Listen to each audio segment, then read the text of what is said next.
Hi guys, this is Jess from Jessica Jane Photography, and I'm going to give you a tutorial on how to take photos of your newborn with your iPhone. And the tips and tricks that I'm going to show you are going to improve your images immediately. So the number one tip, the most important thing, is your light source. So I'm just going to turn my camera around and I'll give you an example of your settings that you would have at home. Okay, so here's my studio. So in your home, you'll have a window, so where your light source is. So my light source for my studio is here. And generally, when you think about when we're taking photos of your baby, we generally take photos of baby wherever they are. So for example, over in that corner there, you might have your baby in there, you're changing their nappy and think, oh, they look cute, and we'll take a picture of them while they're there, or you're sitting on the couch holding them and you're taking a photo of them there as well. But what you really need to do to get a really good image of your baby is to ensure it's got really good light source. So in this studio is an example of really good light source because we've got that beautiful basically floor to ceiling window light. So in most cases you wouldn't have that in your home. So what you need to do is actually bring yourself closer to the window light. And that's why I have my baby posing beanbag here, and that's where we do all the nice poses of them wrapped up and right. And it's a south facing window, so you're not going to have any direct sunlight coming in, which is really important, and that sheer curtain there will also filter the light on them. So if you're in your home, if you had a window, say right on that wall there, if it was a sunny day, you would have sunlight beaming in through that window. So that's not ideal. You don't want direct sunlight coming in because the lighting is harsh. So ideally you want a south facing window like this. So now I'm going to give you an example of shooting a baby in good light source and bad light source. So here I'm using an example of my daughter Bonnie's her baby doll with what you would need to do with your newborn. So an example of being away from your light source, so light source over there to over here.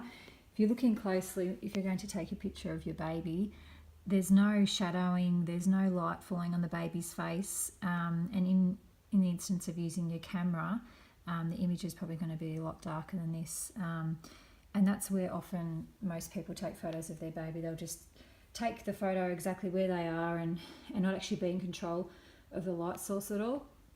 So an example, so if you see the baby's face there, sorry, she's a bit grubby and dirty, and if I just simply pick the baby up and bring it over here, you can instantly see all that detailing on the baby's face now. So you've got shadowing on the side of the face. It's just really flattering light, and it's going to look so much better, and your images will improve instantly just by simply doing that. And the really important tip when you are putting your baby near a window source is have them either directly parallel like that, how they are now, or you can also have them facing their head towards the light, like that way as well. So it gives good detailing on the baby's face. But the thing that you definitely don't want to do is having your baby that way, so their feet towards the light.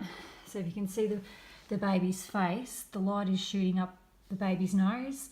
If you picture when you were a kid, if you had a torch, you would put the torch under your chin and shine the light up under your nose for that scary monster sort of look.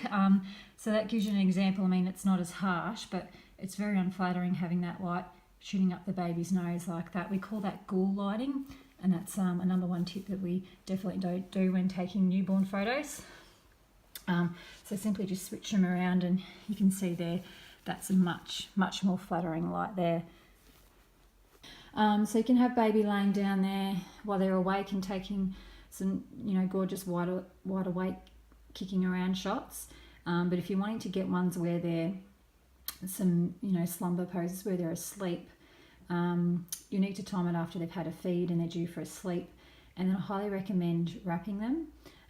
So I'll show an example. I'll get my wrap out and wrap up this baby now. Okay, so you want a nice stretch wrap. Any good baby stretch wrap will work. So as long as the fabric has got some give in it. So for example here, for the studio, I have like really long pieces of cut fabric. So the baby can be wrapped up really firmly. So if the baby's wrapped up firmly, we call it like a surrogate cuddle. They feel secure, and if they're ready for a sleep, often wrapping them tightly sends them into a sleep. So generally when I'm wrapping them, you have their arms down to their side, and then just basically bring one piece of the fabric over like this and tucking it under really firmly, and then bringing the other piece of fabric around and just keep wrapping it around until baby's really firm. So I'll just do that now to show you.